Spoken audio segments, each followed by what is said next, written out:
Hola, ¿qué tal? Bienvenidas y bienvenidos a este podcast educativo.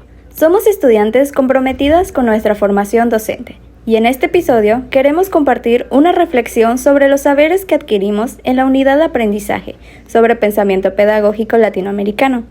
A lo largo de este recorrido, abordamos temas históricos, sociales, críticos y alternativos que han dado forma a la pedagogía en América Latina.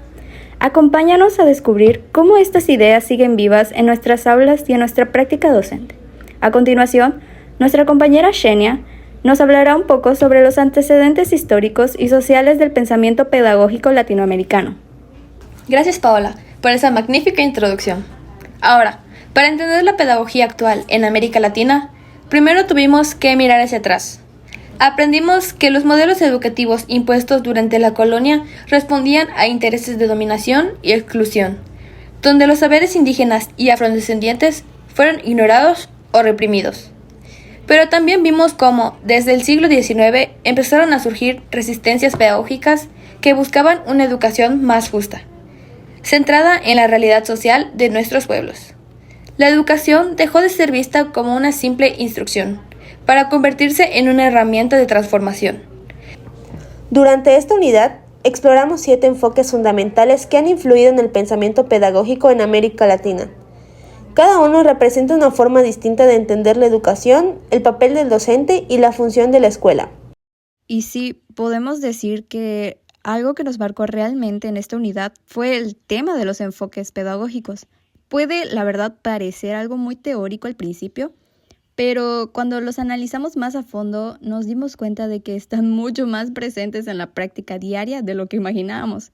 De hecho, es muy común que en nuestras propias experiencias como estudiantes hayamos pasado varios de estos enfoques y probablemente como futuros docentes también reproduzcamos algunos de esos sin darnos cuenta.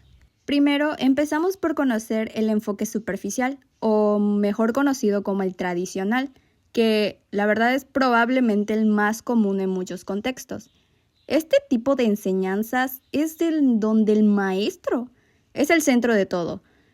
Él sabe, él dicta la clase y los alumnos, la verdad es que simplemente escuchan, memorizan y repiten.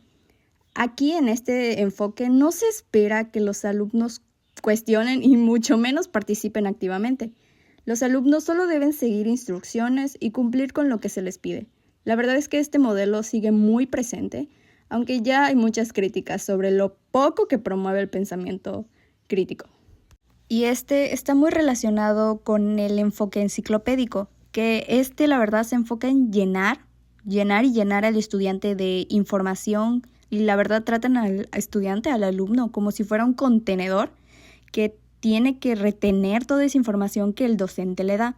En este se prioriza totalmente el contenido, las definiciones, los datos y la verdad es que se deja muy de lado el análisis y sobre todo la reflexión.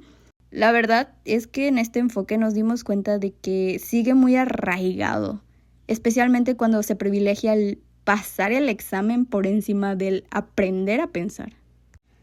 También, por otra parte, conocimos el enfoque conductista, que trabaja mucho con la idea de estímulo y respuesta. Es decir, que si haces algo bien o lo haces bien, recibes una recompensa por ello. Pero por otro lado, si lo haces mal, haces algo mal, pues recibirás un castigo o una corrección. Este modelo está muy estructurado, donde el control está literalmente en manos del docente y el aprendizaje se mide en función de resultados observables. Aunque puede servir para ciertos aprendizajes muy concretos, también es limitado si lo que buscamos es formar personas críticas, sensibles y reflexivas. Por suerte también exploramos otros enfoques más abiertos y más actuales, como el constructivista, que plantea que el conocimiento no se transmite tal cual, sino que se construye, se va construyendo. Aquí el estudiante no es pasivo, sino que participa activamente en su proceso de aprendizaje, a diferencia del enciclopédico, claro. El maestro aquí no es quien lo sabe todo, aquí el maestro no lo sabe todo, solo es un guía que acompaña, plantea retos y sobre todo ayuda a quienes vayan desarrollando su propio pensamiento. Este enfoque, la verdad, nos pareció muy valioso porque conecta con la idea de que aprender tiene que ver con entender sobre todo, con relacionar y con significar. Por otro lado, uno que nos hizo reflexionar mucho fue el enfoque crítico-social, porque nos lleva a mirar más allá del aula. No todo está en el aula. Nos hace pensar en la educación como una herramienta para cambiar la realidad, para analizar lo que pasa en nuestra sociedad y sobre todo en el contexto, y el contexto del alumno más que nada, y para luchar contra las desigualdades que puedan existir.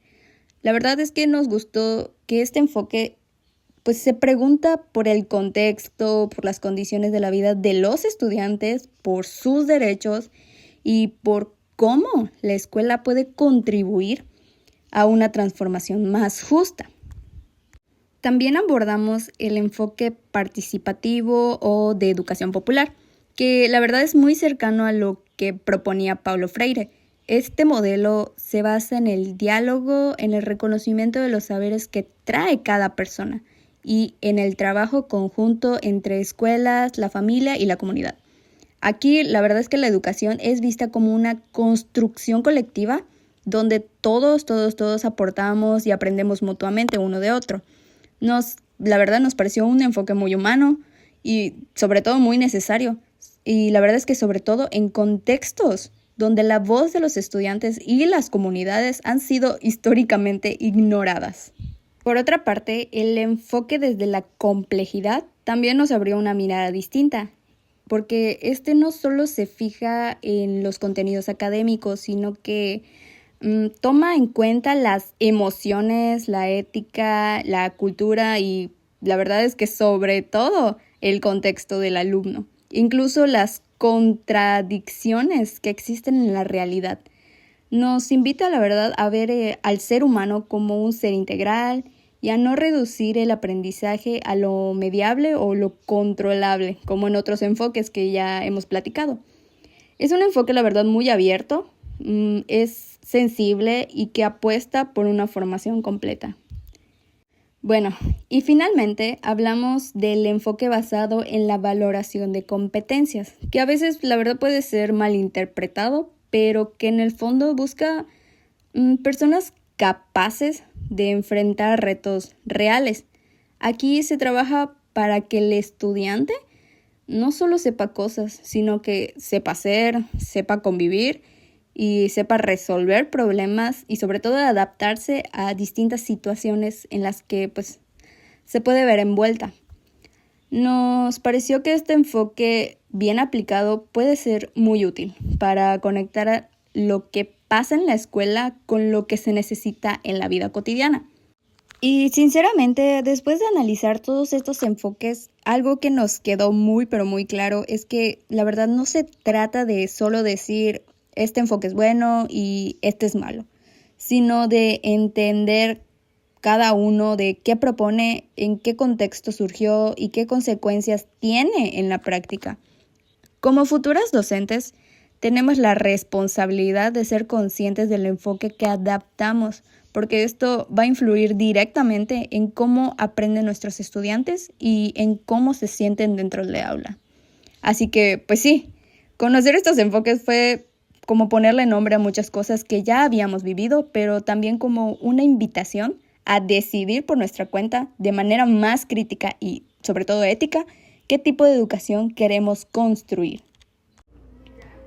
Todos estos enfoques en conjunto nos permitieron abrir la mirada sobre lo que significa educar en América Latina.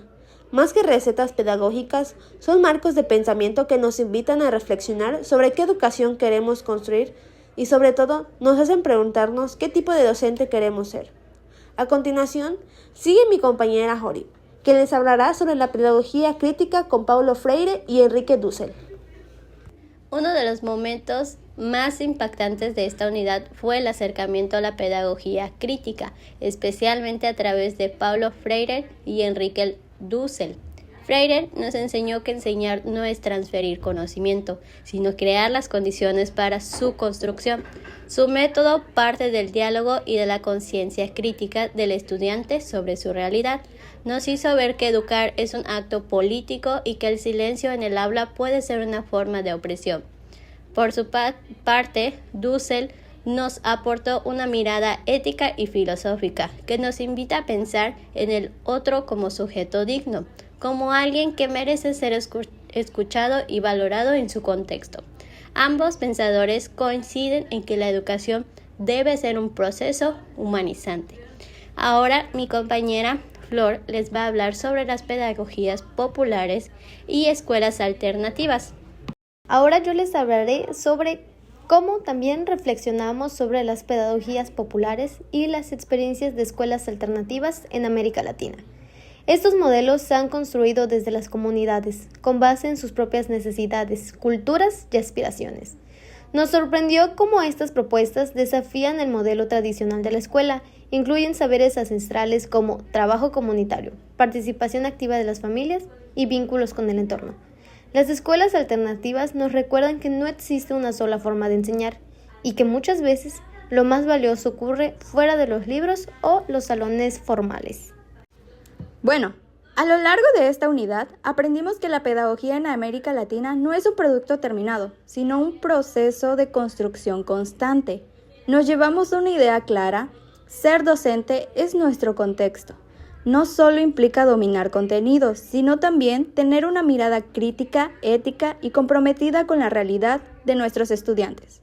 Reconocer nuestras raíces pedagógicas nos da herramientas para actuar con conciencia y sensibilidad social.